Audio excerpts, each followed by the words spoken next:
नमस्कार, मी अभिनेत्री अपूर्वा सोनार. Savitri India news चॅनलमध्ये आपणा सर्वांचं हार्दिक हार्दिक स्वागत आहे. आपण एक नवीन सदर सुरू केलं आहे, ते म्हणजे थेटवेट. माननीय दशरथ कुलकर्णी सर, आमचे संस्थापक अध्यक्ष आणि माझ्या सावित्रीच्या लेखींना माझा जय ज्योती जय सावित्री. मैत्रिणींनो, जे आपण थेटवेट सदर केलेलं आहे त्यामध्ये आपण आपल्या समाजातील महान व्यक्तींकडे जातो आणि त्यांच्याशी थेट बातचीत करतो आणि मग त्यांची बातचीत मी तुम्हाला पाठवते. आणि असंच आज अमरावती जिल्ह्यातील परतवाडा तालुका आहे आणि तिथूनच एक जवळच एक छोटंसं गाव आहे पथरोड म्हणून. तर अशा ठिकाणी आज मी आलेली आहे. नेहमी आपण एखाद्या मान्यवर व्यक्तींना भेटतो, पण आज मी मान्यवर दाम्पत्यांना भेटायला आली आहे आणि ते दोघंही काय कार्य करतात, कसे त्यांनी आता इथपर्यंत कशा पद्धतीने आले, तर ते मी तुमच्याशी प्रत्यक्ष बोलून सांगते.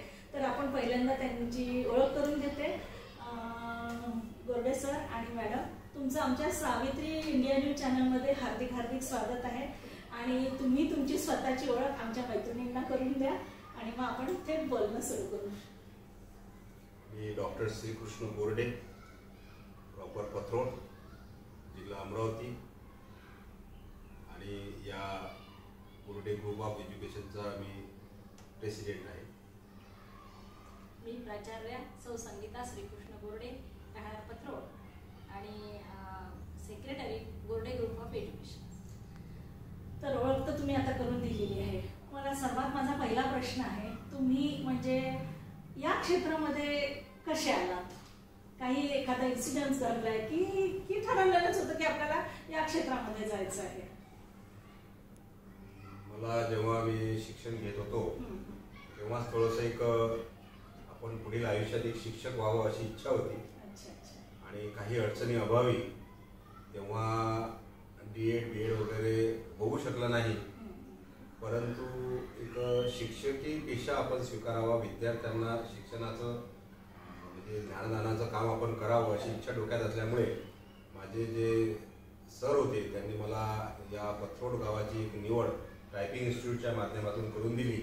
आणि मी टायपिंग इन्स्टिट्यूटच्या माध्यमातून शिक्षण क्षेत्राला या पथरोड गावात माझ्या सुरुवात केली. आणि त्यानंतर 1900 साधारणतः 92-93 साली माझी आदरणीय आमचे प्रेरणास्थान पाचघरी गुरुजी यांच्यासोबत माझी भेट झाली. कदाचित मी तेव्हा 22-23 वर्षाचा असेल आणि गुरुजींना आम्ही प्रेरणास्थान म्हणून एक शालेय कामकाजाला तेव्हापासून मी सुरुवात केली. म्हणजे माझं जे स्वप्न होतं की आपल्याला एक शिक्षण द्यायचं विद्यार्थ्यांना, तिथून त्या कामाला माझ्या सुरुवात झाली. आणि सुरुवातीला तर तुम्ही एकटेच असाल या क्षेत्रामध्ये, कारण तेव्हा लग्न वगैरे व्हायचं असेल ना? हा. तर लग्न झाल्यावर मग ह्यांची आवड होती की तुम्हालाच असं वाटलं आपण दोघां मिळून हे कार्य पुढे करू शकतो, की तुमची इच्छा होती की ह्यांनी पण यावं? नाही, आम्ही दोघांनी मिळून ठरवून याच्यामध्ये आलेलो आहे. अच्छा. आणि दोघांनी सोबत कार्य केलेलं आहे सतत मॅडम. आणि म्हणून आपण या आजच्या या एज्युकेशन सेक्टरमध्ये इतके सर्व कोर्स इथे आणू शकलो आणि त्यामुळे आपण इतक्या सगळ्या विद्यार्थ्यांना इथे चांगल्या पद्धतीने शिक्षण देत आहोत. सर, तुमच्यासोबत तर बरेच विद्यार्थी असेल, पण त्या सरांनी सुद्धा तुम्हाला निवडावं ही एक खूप मोठी भाग्याची गोष्ट आहे आणि ती तुम्ही सार्थकी करून दाखवली. असा काही तुमचं त्यांचं असं वेगळं काही बॉन्ड होता का? नाही, असं काही नाही. अनायसे योगावालेला योग आहे. जसा अर्जुनाचा आणि श्रीकृष्णांचा योग आहे तसा माझा विषय आहे. आणि अनपेक्षित झालेली माझी त्यांची भेट आणि त्यातून झालेलं त्यांनी दिलेलं गायडन्स आणि मग ते प्रेरणास्थान, कारण अतिशय सेवाभावी असं व्यक्तिमत्व, आणि त्याच्यामुळे त्यांची ती प्रेरणा घेऊन या कामाला आम्ही सुरुवात केली. जेव्हा सुरुवात केली त्याच्यानंतर म्हणजे आता सर आहेत की नाही? ते नाही, आता 2 वर्ष झाले ते मयत झालेले आहेत. हे सगळं तुम्ही इतकं वाढवलं, त्यांना तर खूप आनंद होत असेल. हे सर्व त्यांच्या डोळ्यासमोरच केलं. आणि नेहमी त्यांची पण भेटी व्हायच्या आणि त्यांना पण खूप इंटरेस्ट असल्यामुळे ते नेहमी विद्यार्थ्यांसाठी पण नवनवीन नॉलेज आणायचे.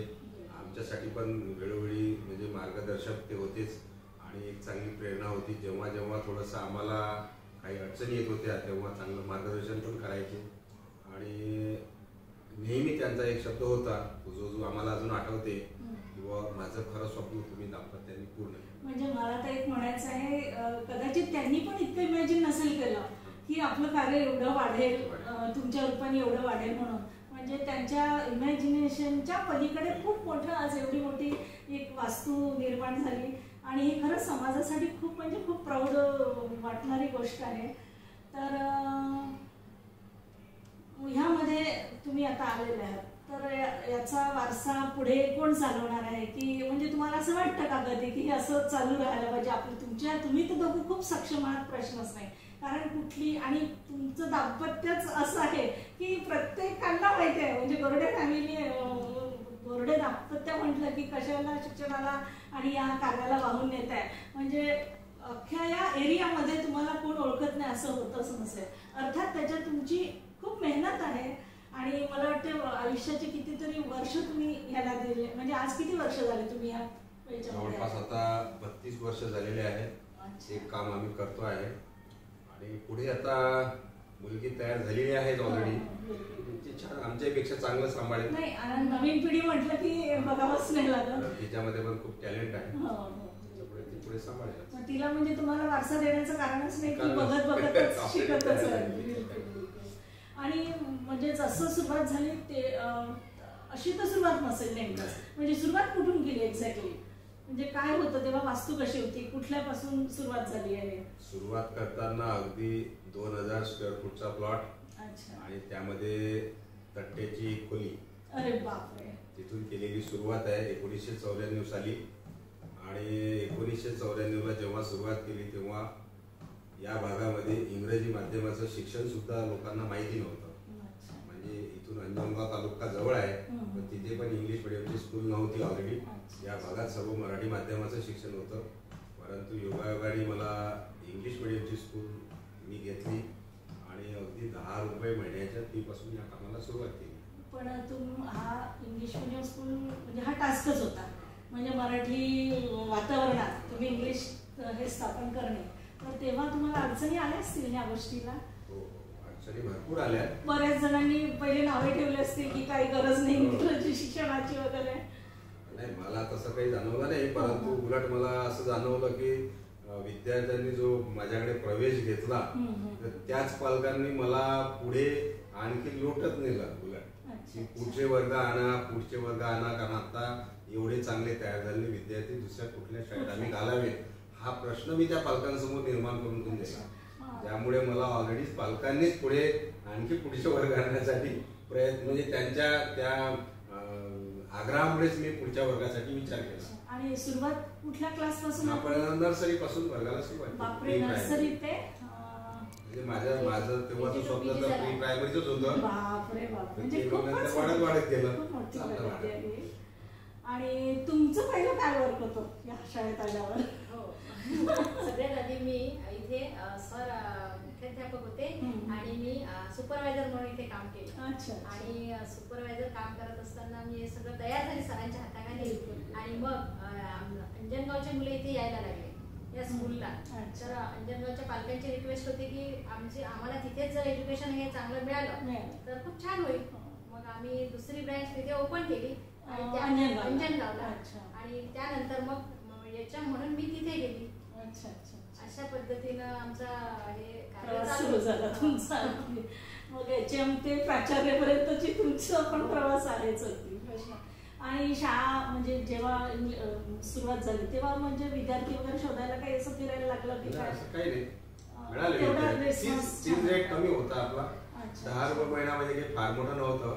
आणि लोकांनी सहज एक आपल्याकडून एक काय आहे बा कुतूहल म्हणून जाणून घेण्यासाठी जरी विद्यार्थी टाकले असतील, परंतु त्यांना मिळालेला जो तेव्हाचा नॉलेज जे त्यांच्या दिसलं की विद्यार्थ्यांमध्ये काय नॉलेज तयार होऊ शकते, तर त्यांचाच मग आग्रह पुढे सुरू झाला. मग त्या फीचाही काही विषय नाही, 10 रुपये महिन्याचे 20 कधी झाले, 20चे 50, 50चे 100 ही वाढत गेली, आणि विद्यार्थी संख्या वाढत. अजूनपर्यंत असं विद्यार्थ्याबद्दल काही अडचण कधी आली नाही. त्याच्यामुळेच वेगवेगळे कोर्सेस पण आपण सुरू करू शकलो. पण आता तुम्ही आता म्हणजे अगदी प्रायमरी स्टेज पासून तर या स्टेज पर्यंत आलाय, तर याच्यासाठी तुम्हाला अशी काहीतरी तयारी करावीच लागली असेल ना? सहज घडत नाही ना कुठल्याच गोष्टीवरती. म्हणजे ह्याच्यासोबत आर्थिक नियोजन पण हे खूप महत्वाचं आहे. कारण अगदी एका दिवसातली घटना नाही, 34 वर्षे आज तुम्ही याला दिले, तर आर्थिक झळी बरीच पोचली असेल. बरेचदा त्याचा तुमच्या कुटुंबावरही परिणाम झाला असू शकते अगदी. तर ते नियोजन कसं केलं? हे करत असताना मॅडम स्ट्रगल भरपूर होता. प्रश्न. सकाळचं जेवण आम्ही कधी संध्याकाळी घेतलं, डे नाईट या कामाला गेलं, बिलकुल वाहून घेतलं. घरावर पूर्णतः तुळशीपत्र ठेवून आम्ही हे काम केलं. जेव्हा दामिनीचा जन्म झाला तर ती गोष्ट तुम्हाला सांगते मी. मी जेव्हा प्रेग्नंट होती आणि दामिनी माझ्या पोटामध्ये होती, तेव्हा 28 ऑगस्ट ही डॉक्टरांनी मला डिलिव्हरीसाठी दिलेली डेट होती, परंतु मी 27 ऑगस्टच्या 5 वाजेपर्यंत स्कूलमध्ये होती. म्हणजे ती स्पिरिट इतकं आहे तुमच्यामध्ये. 27 ऑगस्टच्या 5:30 वाजता मी माझं सगळं साहित्य घेतलं. म्हटलं आता डॉक्टर साहेबांनी आपल्याला उद्याची डेट दिलेली आहे, आपल्याला उद्या यायचं आहे की नाही माहित नाही. मग मी तेव्हाच त्या दिवशी सगळं माझे पेन बॉक्स, माझे पुस्तक वाचण्याचे, माझे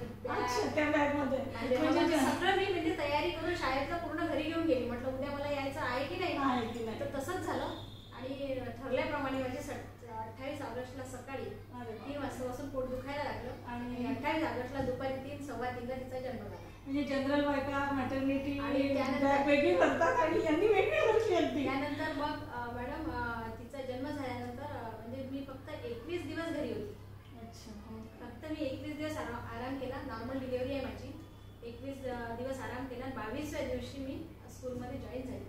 पण तेव्हा मी मग बाळासाठी मला 2 वेळा घरी जायचं होतं. मला सरांनी तो चांगला सपोर्ट केला, त्याच्यामुळे त्यांच्या सोबतीनं मला हे कार्य करता आलं. तर तू म्हणजे आता एवढा मोठा स्ट्रगल आहे याच्यामध्ये, तिला थोडासा वेळ कमीच मिळाला, तर तिने कधी अशी तुमच्याकडून तक्रार वगैरे? नाही, तिला सांभाळण्यासाठी माझी आई आणि वडील यांचं पूर्ण योगदान आहे. अच्छा, कम्प्लिटली त्यांच्यासोबत होती. बिलकुल अगदी छोट्या छोट्या गोष्टीची सुद्धा सर्व म्हणजे जबाबदारी त्यांनी घेतली होती. त्याच्यामुळे आपण हे करू शकलो. म्हणजे त्यांचा खूप मोठा शेअर्स त्याच्यामध्ये आहे. नाही, आणि स्वतःचं मूल म्हणजे आईकडे देऊन तुम्ही इतरांची मुलं सांभाळतच आहे ना, ही खूप मोठी गोष्ट आहे. आणि हे सगळं तुम्हाला करता करता आपल्या समाजाचा पण बऱ्यापैकी सपोर्ट लाभला असेल. ऑलरेडी आता ही जी जागा आहे ज्या वास्तूमध्ये आपण बसलो, ही आदरणीय आमची इथले पत्रोडचे गणोरकर आहे, सीतारामजी गणोरकर, त्यांचे जे वारस आहेत गणेश भाऊ फुलारी, त्यांनी दिलेली आहे. म्हणजे त्यांनी दान दिली. त्यांचं नाव आपण शाळेला दिलं. त्याच्यानंतर या शाळेची परमिशन आपल्याला विनायकरावदादा कोरडे साहेबांनी दिली. त्यासाठी आपल्याला 1 रुपया कुठं खर्च आला नाही. परमिशन त्यांनी दिली. अंजनगावच्या स्कूलची परमिशन आपले आदरणीय सुधाकररावजी गणगणे साहेब आहेत, त्यांनी दिली. कुठलाही आपला खर्च त्यावर परमिशनवर खर्च झाला नाही. परमिशनवर 3 वेळा खर्च होतो, तो कधी खर्च आपल्याला करावा लागला नाही. अशा पद्धतीनं अनेक लोक आहेत जे काही कोणाचं शाब्दिक सहकार्य मिळालं, कोणाचं भावनिक सहकार्य असेल, अशा पद्धतीनं अनेक सहकार्य सहज मिळत नाही. तुमचं वर्क होतं तेवढं आणि लोकांचा तुमच्यावर विश्वास होता आणि सार्थकी लागतं हे त्यांना दिसत होतं. त्याच्यामुळे आता यामध्ये म्हणजे तुम्ही स्टाफ जनरली आता एवढं उभं राहिलं, एवढं मोठं संस्था आहे ही, तर स्टाफ निवडताना विद्यार्थ्यांसाठी जे शिक्षक तुम्ही निवडता याच्यासाठी पर्टिक्युलरली काहीतरी तुम्ही हे ठेवत असाल ना, की कुणी पण नको, तेवढं थोडंसं बंधन ठेवत असाल ना. म्हणजे कशाचं तुम्ही नेमकं काय कॅटेगरी बघता स्टाफ बघताना? वेल एज्युकेशन तर पाहिजेच, प्रश्नच नाही. पण त्यासोबतच आम्ही त्यांचे म्हणजे काम करण्याची किती इच्छाशक्ती आहे त्यांची हे बघतो आम्ही. आणि विद्यार्थ्यांसाठी काय योग्य राहील त्याच व्यक्तीची आम्ही इथे निवड करतो. विद्यार्थ्यांच्या लायकीचाच तो स्टाफही असतो आणि त्यांचं लायकिंगही राहत असेल त्या स्टाफ सोबत वगैरे. पूर्ण डेमो वगैरे घेऊनच त्यांची निवड केली जाते आणि स्टाफ पण आमच्यासोबत फार खुश आहे. आणि आम्हाला स्टाफ म्हणजे आमचे फॅमिली तुमचं एवढं टीम वर्क आहे आणि एवढे सगळे लोक जेव्हा आपण एकत्र येतो तेव्हा एक फॅमिली तयार होते. आणि ती फॅमिली आमची अशा पद्धतीची आहे की खरोखर फॅमिली आहे, नुसतं म्हणतो म्हणून नाही, तर फॅमिली सारखंच आमची सगळ्यांची एकमेकी. आणि तुम्ही त्यांना देत असा म्हणूनच ते तुमच्यावर तेवढा खेळ ठेवता. मग त्यांच्यासाठी असं काही तुमच्याकडे काही म्हणजे तुम्ही काही स्कीम राबवता की म्हणजे असं काय करता त्यांच्यासाठी जे एवढे तुम्हाला लाईक करतात? त्याचं असं आहे मॅडम, हे जे सर्व टीचर लोक आहेत ते अगदी मनापासून वर्षभर काम करतात. मग आम्ही असं ठरवून टाकलं की यांना उन्हाळ्यात 8 ते 10 दिवसाचा कुठेतरी फिरायला घेऊन जायचं. ते आमच्याकडून नसते, संस्थेकडून. 1 रुपया शिक्षकांना खर्च नसतो. आणि आचार्य आमच्या सोबत असतो. AC ची गाडी असते मे महिन्यात टूर असल्यामुळे. अशा पद्धतीनं आम्ही ही फॅसिलिटी त्यांना देतो. त्यानंतर 3 जानेवारीला सावित्रीबाई फुले जयंती निमित्त सर्व शिक्षकांचा, सर्व कर्मचाऱ्यांचा, सिक्युरिटी गार्ड पासून हेल्पर पर्यंत सगळ्यांचा सत्कार केला जातो. त्यानंतर त्या प्रोग्राम मध्ये ज्यांच्या सुट्ट्या वर्षभरात कमी असतात अशा लोकांना गोल्डचं गिफ्ट दिलं जातं. म्हणजे कुणाला पर्सनली आदर्श शिक्षक न म्हणता, कारण सगळेच आदर्श आहेत, पर्सनली कोणाला आदर्श न म्हणता आम्ही थोडा एक वेगळा त्यातून आयडियाज केली. ज्यांच्या वर्षभरात कमीत कमी सुट्ट्या असतील त्याला गोल्डचं गिफ्ट. बापरे, असं तर गिफ्ट मिळणार? मला असं वाटतं सुट्ट्या असतात एकही सुट्टी न काढणारे शिक्षक आहे, अर्धी सुट्टी काढणार, न काढणारी सुट्टी म्हणजे अर्धी सुट्टी होते फक्त. अरे वर्षभरात अर्धी सुट्टी. मला वाटते हे आजपर्यंत हे कोणाच्याच डोक्यात नाही आलं की असं काहीतरी. पण आता तरी एक म्हणजे तुम्हाला कसं काय वाटलं की गोल्डचं गिफ्ट द्यावं? म्हणजे असं मस्टर्ड मध्ये आमचं प्लॅनिंग आहे की 3 रेड सिग्नेचर झाल्या आणि 1 सुट्टी होते ऑलरेडी, पण त्याची वर्षभरात एखादी रेड सिग्नेचर असते फक्त. म्हणजे वर्षभरात 1 रेड सिग्नेचर म्हणजे एखादी हाफ सिग्नेचर बस. म्हणजे जसे जेवढे सिन्सिअर तुम्ही आहात तेवढे सिन्सिअर तुमचा स्टाफ सुद्धा आहे. आणि म्हणूनच त्याला सुट्टी पण घ्यावीशी नाही वाटत ना. नाहीतर जनरली आमच्या एवढ्या शिल्लक आहे मग त्यात मुद्दामूनही घेतात ना. तर हे एक बॉन्डिंगच आहे तुमचं आणि स्टाफचं. त्यामुळे म्हणजे असे किती गोल्ड गिफ्ट घेणारे दरवर्षी 6 लोक काढतात. अरे बापरे. म्हणजे मग काही गिफ्ट त्यांना दागिन्याच्या स्वरूपात की कॉईन वगैरेच्या स्वरूपात? दागिन्याच्या. बापरे, काय खुश असतील ना ते. आणि बघा मॅडम त्याचं काय आहे त्यांना जेवण वगैरे म्हणजे ते अशा पद्धतीचा तो प्रोग्राम राहतो आम्ही की तो फक्त ओनली स्टाफसाठी, तुमच्या स्टाफसाठी फक्त स्टाफ आणि जे 2-4 आम्ही गेस्ट बोलवतो, गेस्ट लोक ते लोक, बस एवढाच कार्यक्रम असतो तो. आणि त्यांच्या मनाप्रमाणे जेवण असं त्या दिवशी त्यांनी मागितले ते मेनू आम्ही त्यांना प्रोव्हाइड करतो. आणि त्या दिवशी जो कार्यक्रम होतो त्या कार्यक्रमामध्ये 2 शिक्षक प्लस एक नॉन टीचिंग असे 3 गिफ्ट या शाळेत आणि असेच 3 गिफ्ट त्या शाळेत. म्हणजे मी आता एवढ्या ठिकाणी फिरली पण अशा संकल्पना आणि असे हे राबवणारं मी खरंच नाही बघितलं. म्हणजे तुम्ही ते जातीने करता आणि म्हणूनच स्टाफचं पण भरपूर प्रेम आहे सोबतच. दिवाळीच्या वेळी नॉन टीचिंग पूर्ण आणि ऑफिशियल स्टाफ यांना सगळ्यांना कपडे असतात. आणि तो म्हणजे अगदी माहेरवाशी असल्यासारखंच होत असेल ना. तेव्हा त्यांना ते फील नक्कीच येत असेल. म्हणजे तुम्ही त्यांचे आई वडील होता तेव्हा आणि तो स्टाफ म्हणजे तुमच्या मुलांसारखा असतो. तुम्हाला अजून सांगते मॅडम, आम्ही जेव्हा टूरला जातो ना त्या जाताना आम्ही लाऊड स्पीकर वगैरे माझ्या सगळं सोबत असते, आम्ही एन्जॉय करतो. त्या माईक पण मी सगळ्यांना बोलायला लावते. नॉन टीचिंग स्टाफचे जे सिक्युरिटी गार्ड असते, हेल्पर असते, यांना पण बोलायला लावते. शिक्षकांनी जाताना तर आम्ही एन्जॉय करत जातो, पण येताना परतीच्या प्रवासाला लागल्यानंतर मी त्यांचे प्रत्येकाचे अभिप्राय घेते की तुम्ही आता हे 10 दिवसात 8 दिवसात काय वाटतं तुम्हाला. म्हणजे जे घडलं असेल ते सांगा. सगळे आपण रूम मध्ये राहिलो सोबत. शाळेत तुम्ही फक्त 8 ते 10 तास, 8 ते 9 तास सोबत असतात, पण आपण डे नाईट आता सोबत राहिलो इकडे. तर कसं वाटलं? सगळेजण अक्षरशः काही लोक ते खरोखर रडतात की मॅडम तुमच्यामुळे तुम्ही सर आणि मॅडम तुम्ही आमच्या आई वडिलांप्रमाणे आम्हाला इथे नेलं. कुठे एवढं आई वडिलांच्या विषयी काळजी आमची घेतली की आम्हाला म्हणजे तुम्ही जेवले का, तुम्ही झोपले का, तुम्ही काय केलं, काय नाही, काय राहिलं, काही कमी पडते का, ही सगळी काळजी तुम्ही घेतली. आम्हाला सगळ्यांना आधी जेव घातला, तुम्ही नंतर जेवले. ते प्रत्येक वेळी आम्हाला जाणवलं म्हणून ते अक्षरशः रडत होते. आणि त्या क्षणाची ते वर्षभरात वाट पाहत असतात. तो क्षण आपला कधी येतो आणि वर्षभर इतका आनंदाने काम करतात सगळेजण. आणि आता मी त्यांना पुढलं सांगून दिलेलं आहे की जो खरोखर मन लावून काम करेल, मला म्हणजे डोकं त्याचं हिड्याक होणार नाही, त्यांना मी एरोप्लेनचा प्रवास देणार आहे. अरे बापरे, हे काय म्हणजे खरंच त्यांच्या इमॅजिनेशनच्या हे सगळं माझ्या डोक्यात येते. पण मी जेव्हा सरांकडे मांडते तेव्हा ते सँक्शन होऊन जातं. हे सँक्शन का होते? सँक्शन होऊन जाते, पण सँक्शनच याच्यासाठी होतं कारण चांगल्याच कल्पना असतात ना. चांगल्या कल्पना सँक्शन होतात, पण त्याला खिशाचा आधार लागतो. पण तो खिशाचा आधार स्वीकारून सर होकार देतात. यात मला खूप याच्यासाठी होतं सर्व विद्यार्थ्यांच्या विकासासाठी. तुम्ही त्यांना आपल्या लेकरांप्रमाणे सांभाळता, त्यामुळे तेव्हा जेव्हा नातं येतं भावनिक, तिथे मग पैशाचा विचार कोणीच करत आणि विद्यार्थ्यांची जी डेव्हलपमेंट आहे तिथे तर आपण आहेच, त्याच्यासाठी एवढं करतोय. मग आता या शाळेमध्ये म्हणजे असा माळी समाजाचे विद्यार्थी पण भरपूर असेलच ना, गरीबही असेल काही, गरीब विद्यार्थ्यांसाठी काही स्कीम वगैरे राबवता का? आधी आम्ही नर्सरीला दरवर्षी 10 विद्यार्थी घेत होतो. आता आरटी ऍक्ट सुरू झाला तेव्हापासून घेण्याची काही गरज असते पडत, कारण त्या आरटी नुसार ऑलरेडी 25% विद्यार्थी गव्हर्नमेंटच देते, त्याचे पैसे गव्हर्नमेंट कधीच देत नाही. देतो म्हणते पण देतच नाही, त्याच्यावर आम्ही आता काही करू शकत नाही.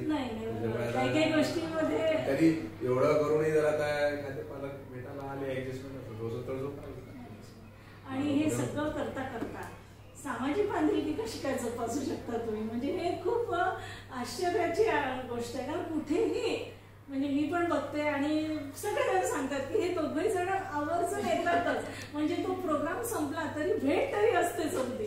तर हे कसं शक्य होतं तुम्हाला? हे दोघांचं म्हणजे खूप चांगलं कॉर्डिनेशन आहे, त्याच्यामुळे आम्ही करू शकतो. आणि रागवतोय आम्ही एकमेकांना विषय, तरी जे करायचं आहे आम्ही ते ठरवून टाकतो. दररोजची आमची दिनचर्या ठरवलीच असते, कुठे जायचंय कार्यक्रमाला, किती वेळ जायचा आहे, आणि हे सगळं सांभाळून आम्ही ते करण्याचा आमचा पुरेपूर प्रयत्न असतो.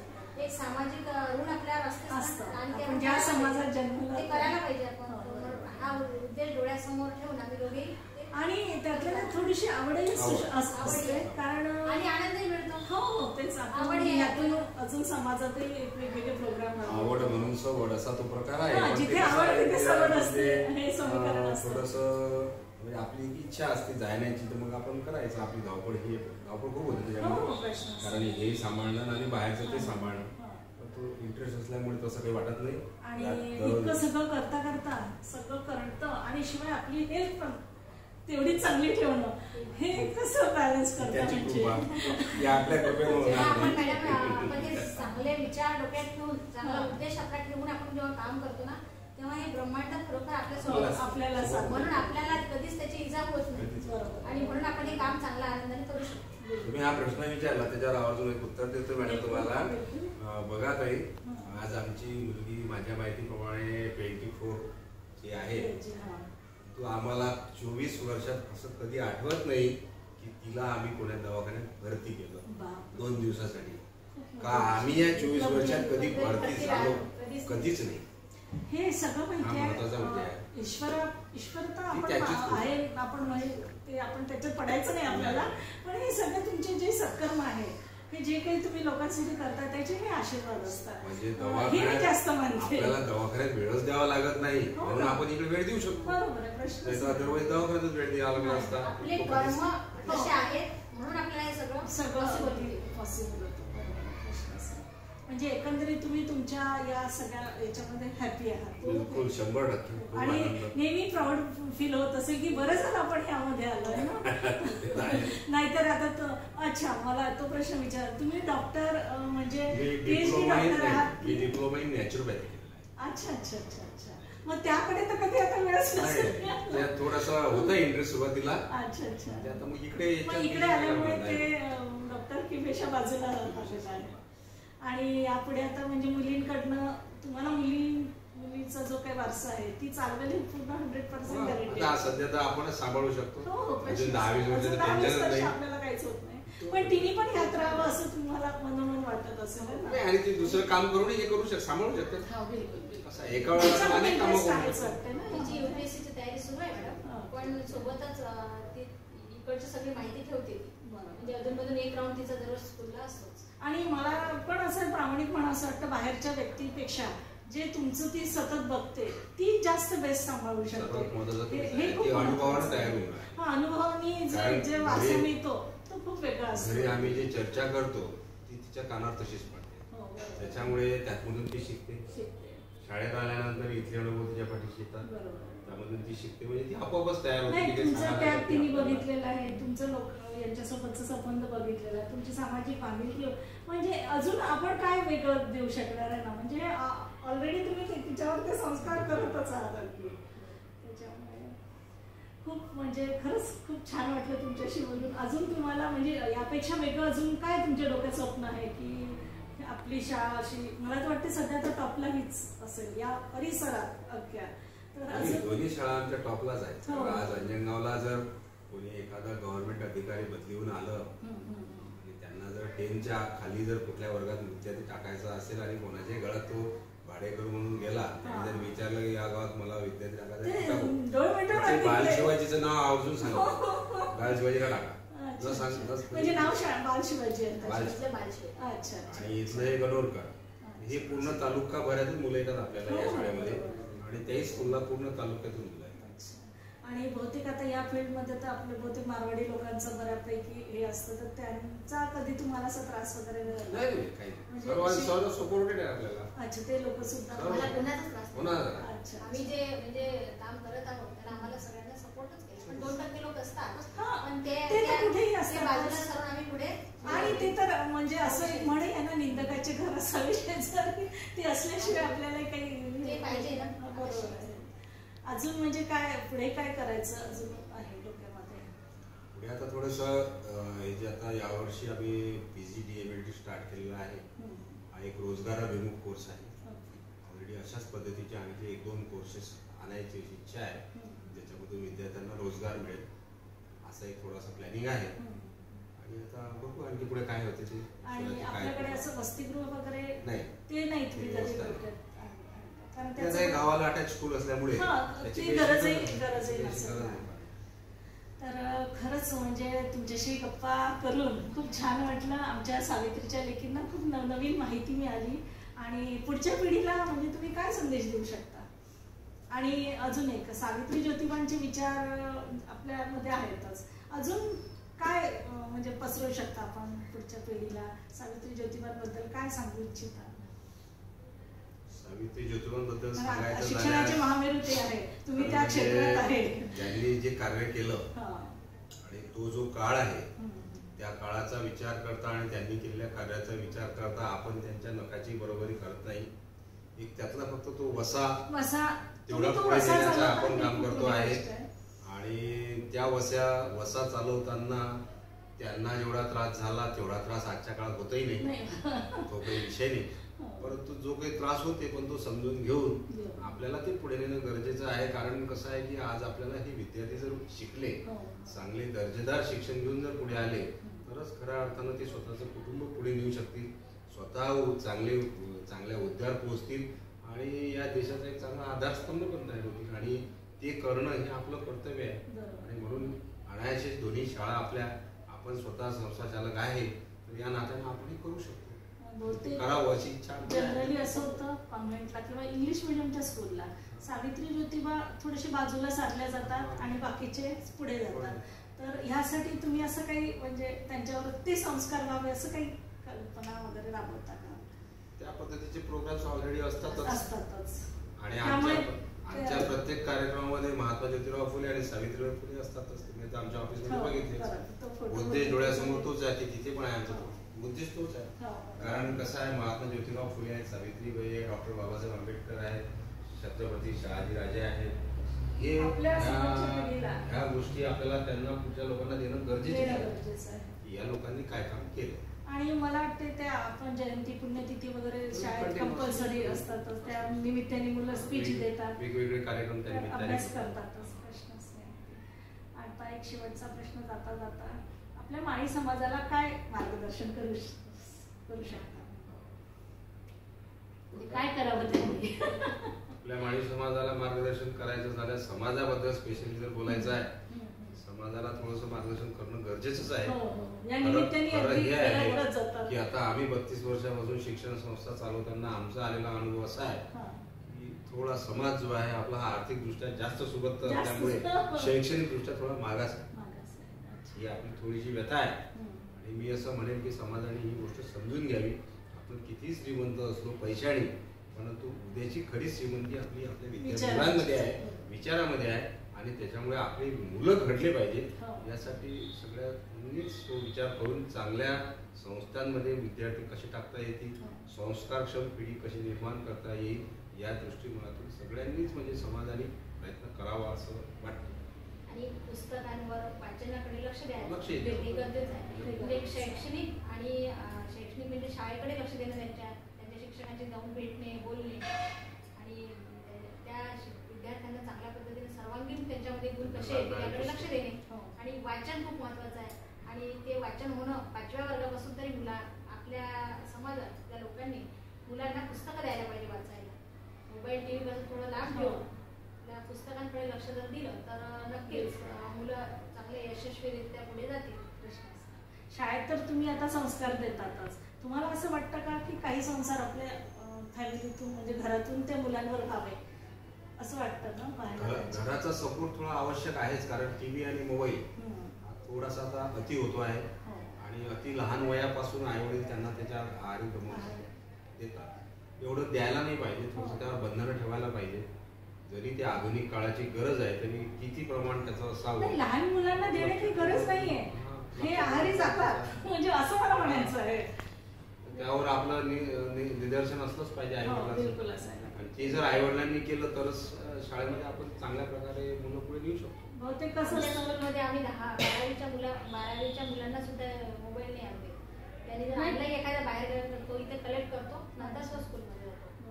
म्हणजे संस्कारच मुळात तुम्ही हे देता आणि द्यायलाही पाहिजे.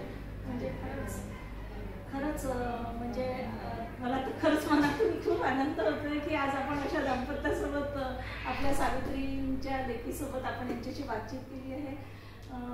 अजून तुमच्या या संस्थेची अशीच खूप खूप प्रगती हो आणि तुमच्यासारख्या लोकांचे विचार आमच्या सावित्रीच्या लेखींपर्यंत अशी पोहोचव अशी मी नेहमीका चरणी प्रार्थना करते. आणि आमच्या या सदरमध्ये तुमच्याशी बातचीत केल्याबद्दल मी खरंच खूप मनोमन तुमचं धन्यवाद मानते. मी पण तुम्हाला धन्यवाद देतो. खूप धन्यवाद. चांगली मुलाखत तुम्ही आमची घेतली.